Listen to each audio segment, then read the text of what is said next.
team and our basketball team. And we're gonna raise the money by putting an extra tax on cigarettes, tobacco products, and alcohol. They call it the sin tax. And voters were like, I guess that's fair. I mean, we might as well, if people wanna smoke, we'll just tax them extra. Like, a person like me, I'm like, sure, it's not gonna cost me any extra taxes. I don't buy those things, so have at it, tax them. And that's how it got built. So now you know. How did those new stadiums, new arenas get built? By a sin tax, which was a referendum that went on the ballot, and it was paid for by smokers and drinkers. And it was kind of ironic because people that smoke, and I listen to radio a lot. Anyway, people that smoke, then when the stadium opened, guess what? They weren't allowed to smoke. They were like mad because, wait, we're paying for the stadium and they don't let us smoke. I didn't really care if they were mad about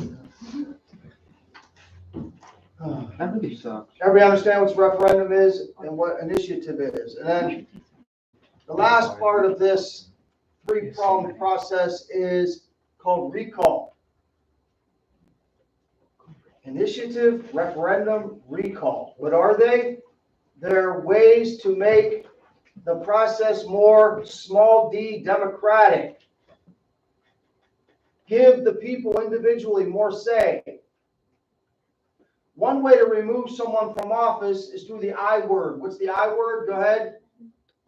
See who's paying attention. Impeachment, right? That's an official government process where within government you can remove a government official. Can you remove a government official without the government taking that action? The answer is yes. The people can call for a recall. We elected this person. Oops. This person's awful. So they go around and just like an initiative or referendum, they get a bunch of signatures on a petition.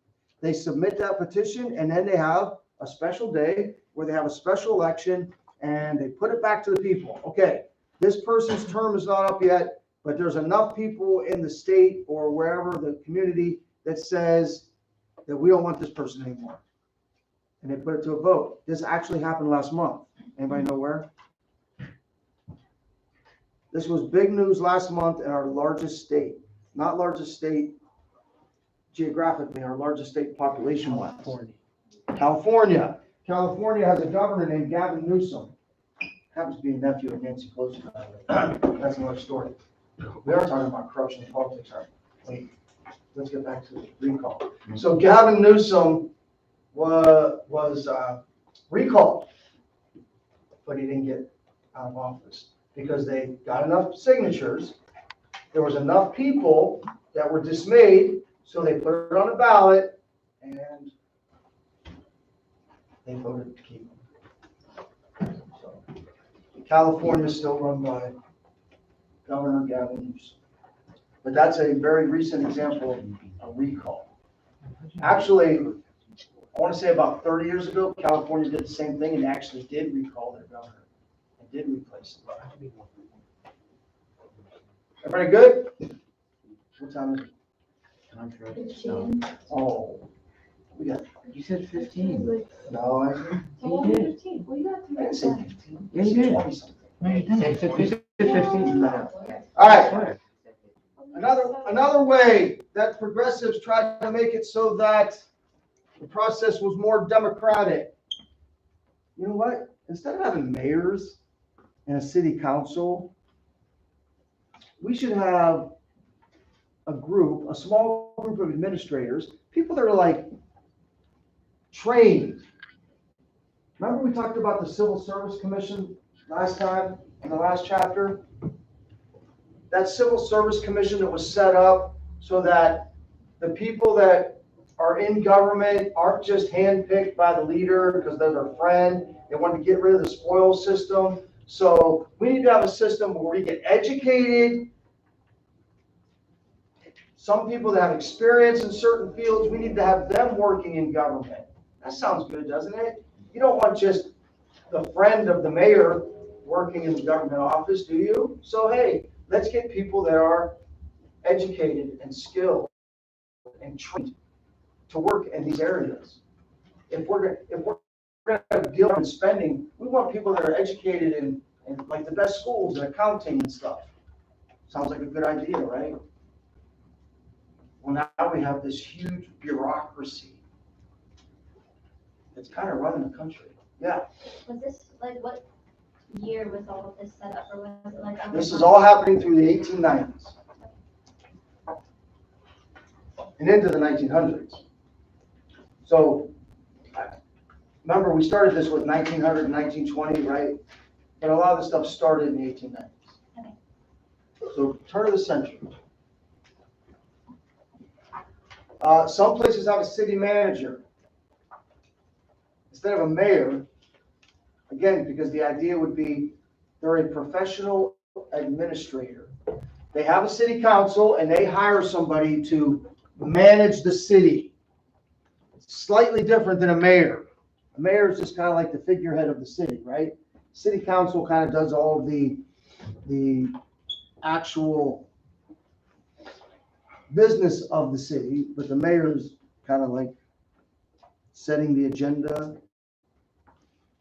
A city manager is more of a business type person that manages all of the affairs of the city. What was the goal? To fill positions with qualified, capable leaders. I can't pick David to run a certain government office just because I like him so much. I mean, dude's got to be qualified.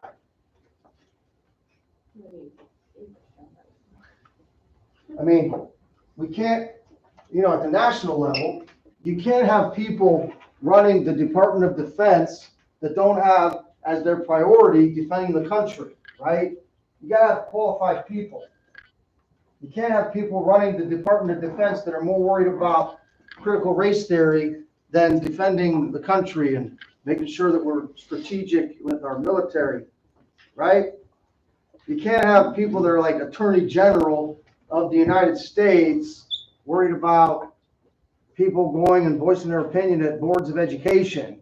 The Attorney General is supposed to be worried about like big things that are happening in the country as far as crime. Attorney General is the top cop. So we don't need them getting involved in Columbiana's Board of Education meeting because some parents are going there and voicing their concerns. We want to have qualified, capable. They're all just looking at me like, are you picking up the sarcasm here? Is anybody? I feel like I'm just dripping with sarcasm right now, and you're all just sitting there like, I'm giving you real life, current event situations. We're talking about the progressive era and how we want to get rid of the spoil system. We want to make sure we got capable leaders, right? You don't want people in high places that are making huge decisions for the whole country that aren't really capable of being in those positions. If you're the Secretary of Defense, you should be concerned about how our military is strategically placed, not whether they are losing their whiteness. If you are if you're the Attorney General, you should be worried about, things where you're going to send the FBI next. Like there's cyber crimes and all kinds of stuff going on, right? Not a local mom at the local school board that's upset that you're forcing a muzzle on her 6-year-old all day for 7 hours a day.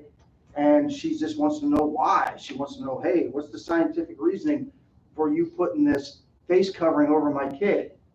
And you don't want an Attorney General that sees that mom as a domestic terrorist. Mm-hmm.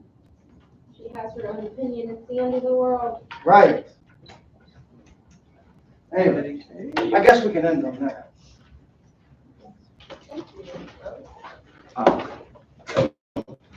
I wonder how many classrooms around the country get that kind of addition to the instruction. By the way, this is live on YouTube right now. Next thing you know, they might be at my door. I can imagine. There you go. The Attorney General sends the FBI to the door. What are you teaching those kids? Well, no, here. To that I say, That's the problem. You bring the Wait, that's what you're teaching us? what? Well, Doc Ock bricks the steel for them. Like